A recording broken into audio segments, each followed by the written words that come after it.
Assalamualaikum warahmatullahi wabarakatuh. Alhamdulillah ya, Rabbil Alamin. Hari ini ya kembali kita ke aktivitas biasanya ya, proses belajar mengajar yang sampai hari ini masih dilaksanakan melalui via online ya. Dan mudah-mudahan walaupun pelaksanaannya via online tidak mengurangi ya substansi dari apa sebetulnya proses belajar mengajar itu, khususnya di perguruan tinggi ya. Nah, saya mau sampaikan begini, bahwa kalian sudah selesai di Padang Lampe ya? Sudah selesai. Pak, selesai. Berapa lama kemarin tuh? 2 minggu ya? 20 hari. Hari ya. Seharusnya kalian tuh tinggal di sana, seharusnya ya. Seharusnya kalian tinggal di Padang Lampe, cuma kondisi masih dalam keadaan seperti ini, maka kalian melalui Zoom ya kemarin ya. Melalui Zoom ya? Atau ke sana? Zoom, Pak, online. Zoom ya. Nah, seharusnya itu kalian di sana ya. Baik.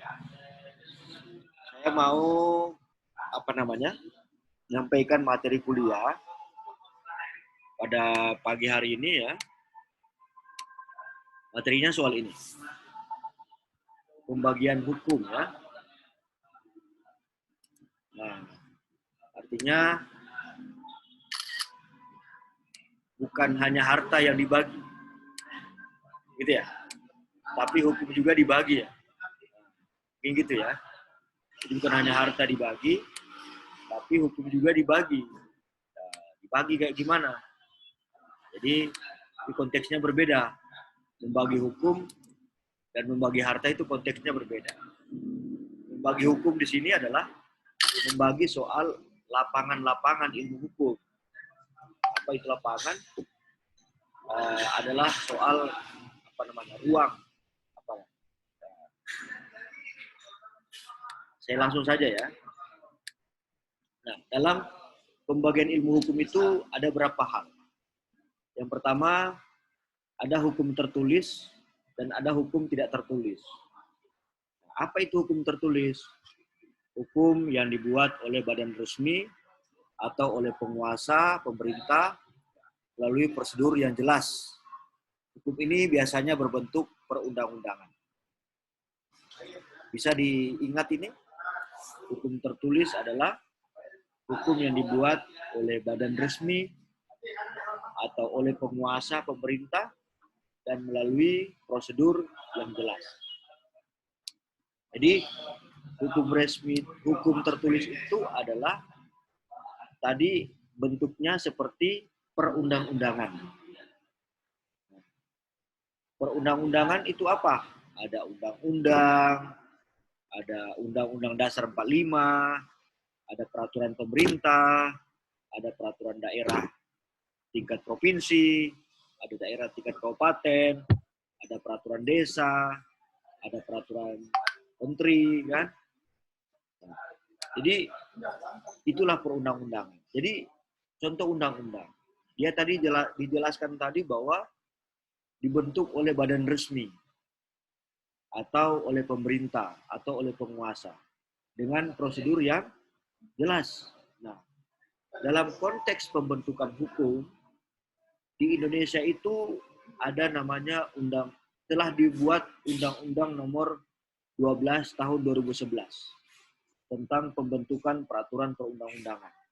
Disitulah sebetulnya mekanisme. Disitulah sebetulnya bagaimana prosedur yang jelas tadi. Bagaimana membentuk perundang-undangan tadi. Contoh, kalau undang-undang, maka harus dibuat oleh lembaga eksekutif atau lembaga legislatif. Siapa itu lembaga eksekutif?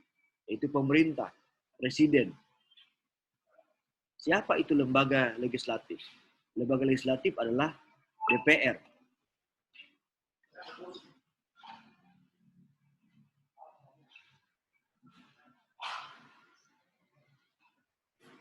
Lembaga legislatif itu adalah DPR. Nah, begitupun juga dengan tingkat provinsi. Siapa itu pemerintah? Pemerintah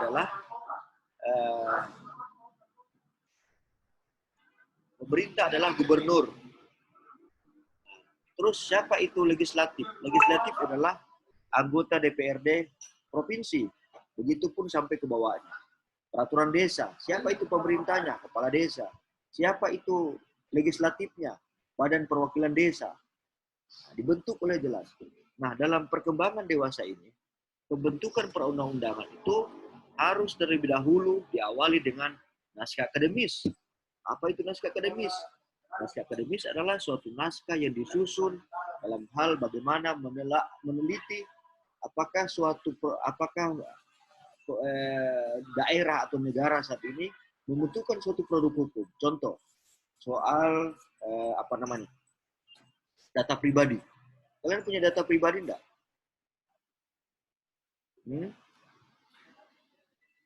Kalian punya data pribadi enggak?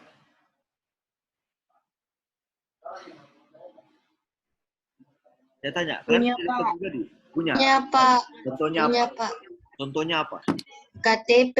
KTP, kartu keluarga ya gitu. Nah, biasanya kalian kalau mau daftar apa ya? Biasanya itu kan pakai KTP kan?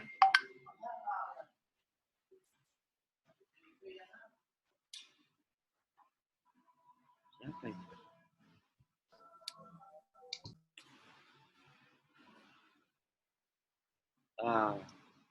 Jadi data pribadi itu harus dilindungi. Nah, data pribadi itu harus dilindungi karena itu adalah hak privasi atau hak asasi dalam bentuk privasi kita. Data kita tidak boleh orang lain salah gunakan, harus dilindungi. Siapa? Pemerintah. Nah, oleh karena itu sekarang ini dibutuhkan undang-undang perlindungan data pribadi. Nah, sekarang kan belum ada. Nah, itu seharusnya itu dalam hal bagaimana membentuk itu harus dengan prosedur yang jelas. Bagaimana caranya? Nah, itu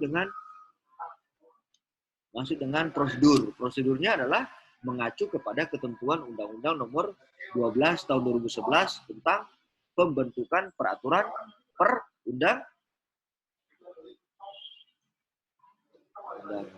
undangan ya. Nurgina. Tadi yang saya jelaskan apa yang kamu tangkap? Tentang pembagian hukum, Pak. Bagaimana? Coba. Hukum resmi yang dibuat oleh badan resmi atau penguasa atau pemerintah melalui prosedur yang jelas. Terus? Tentang lembaga legislatif juga, Pak. Terus?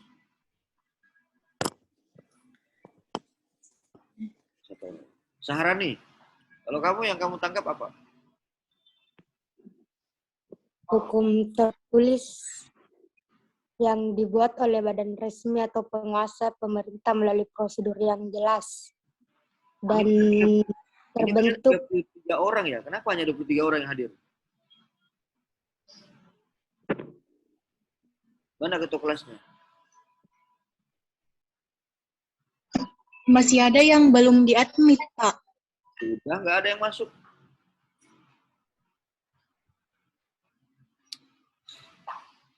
Nah, itu ya. Jadi, ini si Meli mana videonya nih, Meli? Meli, yang kamu tangkap tadi dari materi saya apa?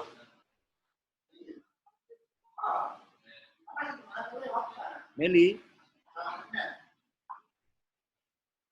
Meli bisa dengar? Meli? Kris Sulastri, yang kamu tangkap dari materi saya apa tadi? Mohon maaf karena jaringan kurang bagus di sini baru bisa login. Baru bangun.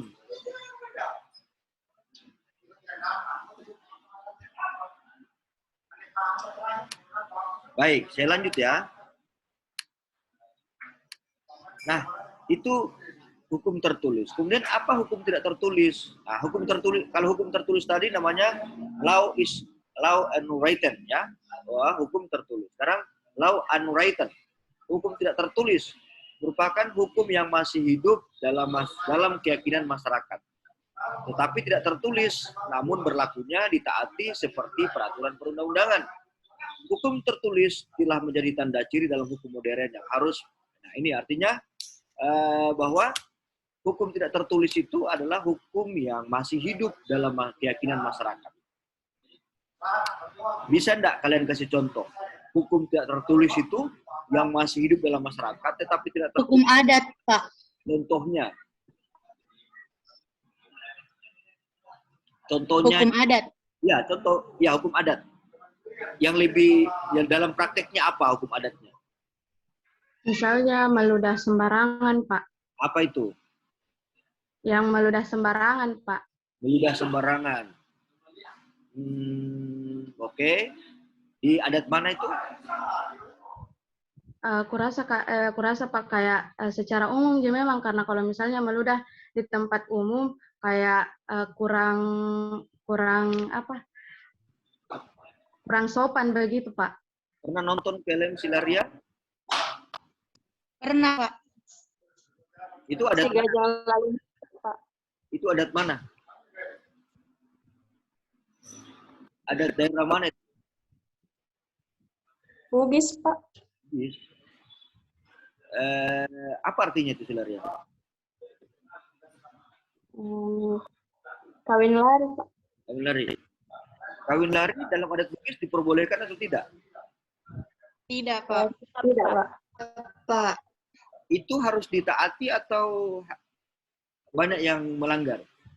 Ditaati. Ada yang dari daerah Jeneponto? Pak. Mana dari Jeneponto? Anugrah? Saya Anugrah. Iya, Pak. Saya kemarin coba cek, ternyata filmnya dari yang di daerah syutingnya itu Jeneponto atau Takalar kemarin. Yang mana itu, Pak? Gimana kalau di sana? Kalau soal Silaria, apa hukumannya? Kalau biasa saya dengar-dengar, Pak, kayak biasa terjadi kayak pembunuhan begitu, Pak. Pernah terjadi? Iya, pernah. Siapa yang dibunuh? Yang laki-laki. Siapa yang bunuh? Kayak keluarganya dari perempuan, Pak. Tapi kan membunuh itu tindak pidana. Iya, kayak melawan hukum begitu, Pak. Hukum yang mana? Yang tindak pidana itu yang membunuh. Hukum tidak tertulis. Artinya bahwa itu sudah kebiasaan yang hidup dalam masyarakat Bugis Makassar, bahwa dilarang untuk Silaria. Nah, konsekuensinya, kan ini dilarang loh, dilarang. Nah, kalau dilarang, maka harus terima konsekuensinya, karena itu soal siri ya. Benar? Siri, malu ya? Iya, Pak. Jaga diri. Oleh pihak keluarga perempuan, ya gitu ya. Sehingganya entah itu saudaranya, sepupunya, bapaknya diperintahkan untuk cari. Itu menurut film ya, yang saya nonton ya. Untuk cari apa? Laki-laki tadi yang mau bawa lari anak perempuannya tadi, dan darah taruhannya gitu ya. Itu, jadi di ujung badi itu malunya sebetulnya diemban, gitu ya maksudnya ya. Nah, oleh karena itu bahwa itulah hukum. Bayangkan siapa tadi Anugrah Pratiwi tadi, dia katakan bahwa mereka tahu, keluarga perempuan tahu bahwa itu adalah suatu kejahatan membunuh. Tetapi itu sudah menjadi kebiasaan tertulis, sudah menjadi kebiasaan yang dipegang teguh oleh masyarakat Bugis Makassar.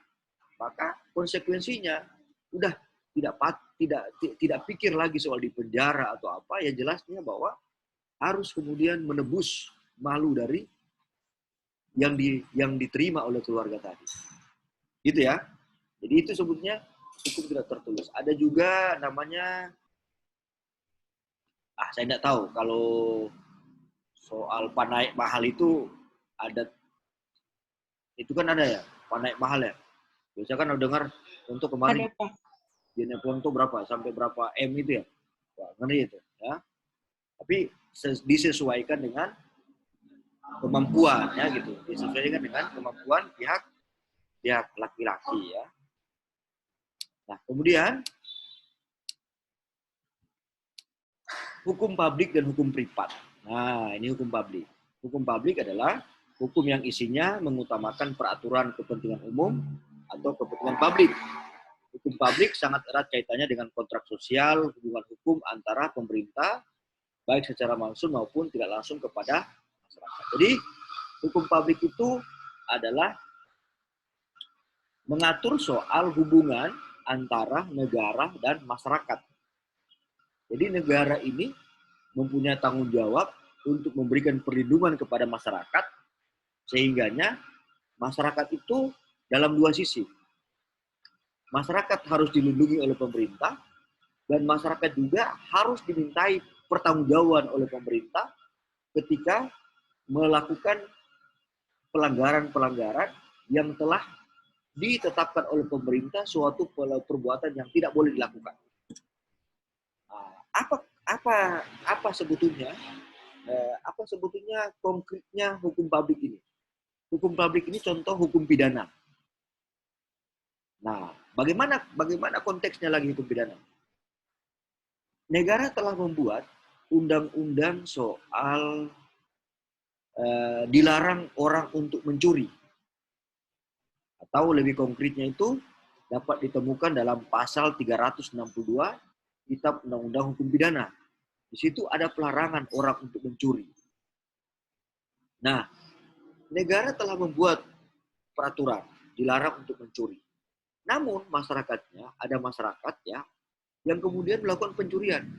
Maka negara berhak untuk memintai pertanggungjawaban kepada masyarakat tadi karena terkait perbuatannya tadi yang nyata telah dirumuskan oleh negara sebuah perbuatan yang dilarang. Itu ya. Jadi sifatnya adalah hukum publik ini kaitan dengan hukum pidana, dalam konteksnya adalah mengatur antara hubungan kepentingan umum antara negara dan masyarakat. Jadi di sini adalah negara dan masyarakat. Jadi negara berhak untuk melindungi dan negara juga berhak untuk memintai pertanggungjawaban terhadap perbuatan-perbuatan yang kemudian telah ditetapkan negara sebagai perbuatannya yang dilarang. Contoh begini juga, dilarang untuk menyebarkan berita bohong. Sama, maupun di media sosial, karena negara telah membuat suatu undang-undang, itu Undang-Undang ITE, yang di situ mengatur tentang pelarangan untuk menyebarkan berita bohong. Jadi, bagi siapa yang kemudian melakukan penyebaran berita bohong, maka negara berhak untuk memintai pertanggungjawaban. Nur Hadijah, apa yang saya jelaskan tadi?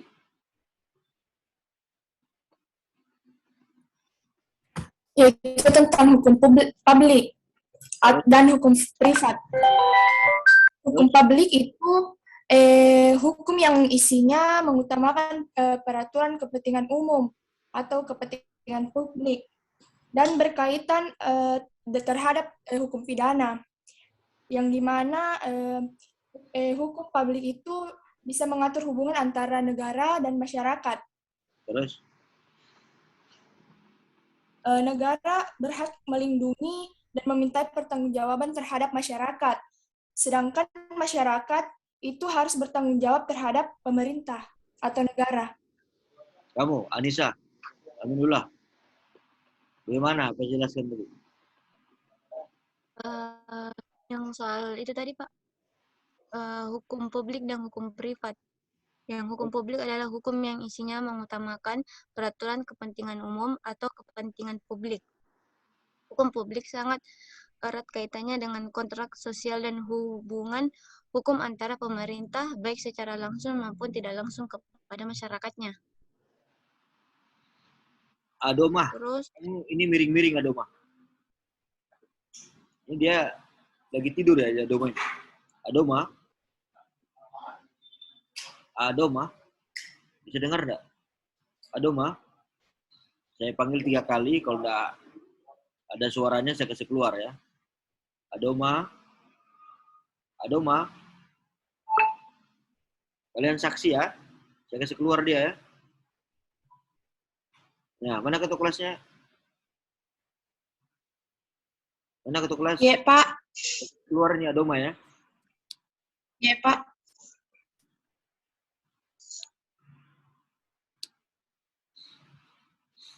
Nah, itu ya. Nah, oleh karena itu bahwa ini dalam konteks hukum publik tadi, nanti kalian salah satu contohnya itu kitab Undang-Undang Hukum Pidana. Nanti kalian beli KUHP ya. Nah, nanti kalau semester 2 itu nanti dapat mata kuliah hukum pidana. Atau kalian searching di Google saja KUHP, kalian bisa lihat itu perbuatan-perbuatan apa yang dilarang. Tadi pencurian pasal 362, apa namanya? 351 penganiayaan. Banyak hal ya diatur dalam KUHP. Dalam Undang-Undang Hukum Pidana atau hukum publik dia, ya. Kemudian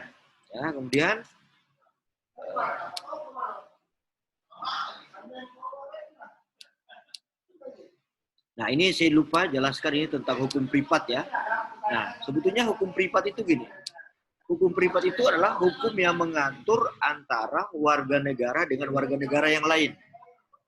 Jadi ada kepentingan warga negara dengan warga negara yang lain yang kemudian antara kedua warga negara itu hubungannya itu yang dalam suatu objek. Contoh gini. Contoh jual beli. Nah, contoh jual beli. Nah, kalau bicara jual beli ada penjual dan ada pembeli. Nah, hubungan antara penjual dan pembeli, nah disitulah konteksnya hukum perdata. Atau orang mau cicil motor, ada enggak pernah kalian tahu cicil motor? Nah, biasa kan di leasing itu, ada perjanjian antara pihak leasing dengan konsumen. Atau apa namanya? Sewa menyewa, atau hutang. Nah, kalau contoh hutang di bank, ada perjanjian antara pihak bank dengan pihak kreditur, ya. Bank sebagai debitur, pihak konsumen sebagai kreditur. Jadi ada berapa hubungan? Contoh penjual pembeli, debitur konsumen produsen, kemudian kreditur debitur, apalagi. Jadi antara para pihak. Nah, nanti kalian pelajari nanti di hukum perdata, ini konteksnya hukum privat itu hukum perdata. Nanti kalian pelajari di hukum perdata ya di semester 2. Oh, ternyata Zoom saya sudah mau habis ya. 10 menit lagi nih. Bisa ya? Nanti saya sambung ya. Nah, jadi gini. Jadi nanti kalian pelajari di hukum perdata bahwa bagaimana sebetulnya nanti kalian pelajari di sana ada KUH, Kitab Undang-Undang Hukum Perdata. Kitab Undang-Undang Hukum Dagang. Nah, itu ya. Jadi nanti kalian pelajari bahwa ada namanya pasal 1320, syarat sahnya perjanjian, ada pasal 1338.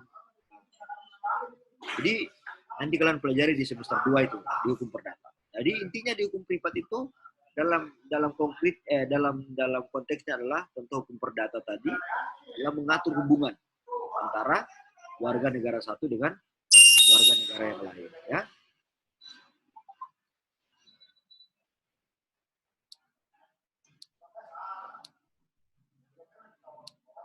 Kemudian ini ya, oh ternyata ada hukum privatnya nih, ya, mengutamakan peraturan pribadi dan warga. Ini hukum privat ini dibagi 2 ya. Ada hukum perdata luas dan ada hukum perdata sempit ya. Ini hubungan hukum antara badan hukum satu dan badan lainnya memberikan kepada kepentingan perseorangan. Sama tadi yang saya jelaskan ya. Nah sekarang adalah hukum administrasi negara. Apa itu hukum administrasi negara? Ya? Nah, hukum administrasi negara adalah serangkaian peraturan yang memuat cara kerja, cara melaksanakan hak dan kewajiban, serta hubungan kerja antara perlengkapan negara. Jadi, hukum administrasi negara itu hukum yang mengatur tentang dalam konkretnya tugas-tugas para pejabat ini sebetulnya. Para pejabat administrasi negara. Hubungannya antara perlengkapan negara. Ini dia ya. Bahwa perlengkapan cara kerjanya, cara melaksanakan hak kewajibannya. Contohnya gini. Contohnya adalah bupati, kepala dinas, menteri, presiden. Nah, cara kerjanya ini, cara hubungannya, cara melaksanakan kewajibannya ini lapangannya adalah lapangan hukum administrasi negara.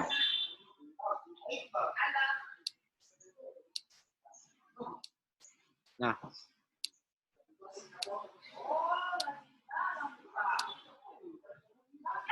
kemudian ada namanya hukum domestik dan hukum internasional ya. Hukum domestik adalah hukum domestik dan hukum nasional adalah sekumpulan hukum yang sebagian besar terdiri atas prinsip-prinsip dan peraturan-peraturan yang harus ditaati oleh masyarakat suatu negara. Oleh karena itu, harus ditaati dalam hubungan antara mereka dengan satu yang lain. Jadi ini hukum yang dibuat antara kedua negara atau beberapa negara yang di situ berhimpun menyepakati. Ini dalam sumber hukum namanya adalah traktat, perjanjian internasional bisa masuk. Tentu ada berapa perjanjian internasional, seperti contoh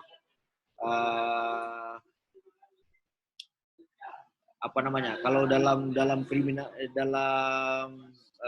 ada namanya dalam kejahatan itu ada perjanjian yang contoh soal anak. Perjanjian soal perlindungan anak itu ada kemudian disepakati di internasional. Jadi negara-negara, contoh PBB. Contoh negara-negara berhimpun di PBB membuat suatu kesepahaman bersama, atau contoh negara-negara ASEAN. Nah, ini membentuk suatu peraturan bersama sehingga peraturan itu harus ditaati. Kan contoh juga ada TKW kita yang ada di Arab Saudi. Hukuman di Arab Saudi itu berat-berat. Apa hukumannya? Bisa saja di hukuman mati, bisa saja di jadi karena sudah ada mungkin perjanjian antara Indonesia dengan Arab Saudi, bisa saja tidak dihukum mati, tetapi ada upaya-upaya politik yang dilakukan di sana, sehingga bisa saja dibebaskan itu dari hukuman mati yang diterapkan oleh hakim di Arab Saudi sana. Nah, karena negara Indonesia ini adalah negara yang penyedia tenaga kerja. Nah, di Arab Saudi sana ya. Contoh di Arab Saudi itu sudah berapa kali beritanya ada kemudian warga TKW kita yang dihukum mati karena dianggap melanggar ketentuan di Arab Saudi. Nah, ini tergantung dari negara itu yang kemudian telah melakukan kesepakatan sehingga itu harus ditaati oleh kedua negara atau lebih yang dalam hal ini negara yang ikut dalam menyetujui perjanjian tersebut.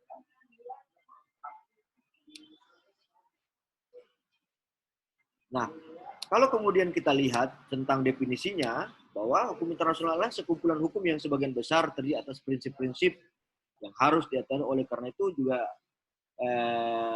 hanya subjek hukumnya juga.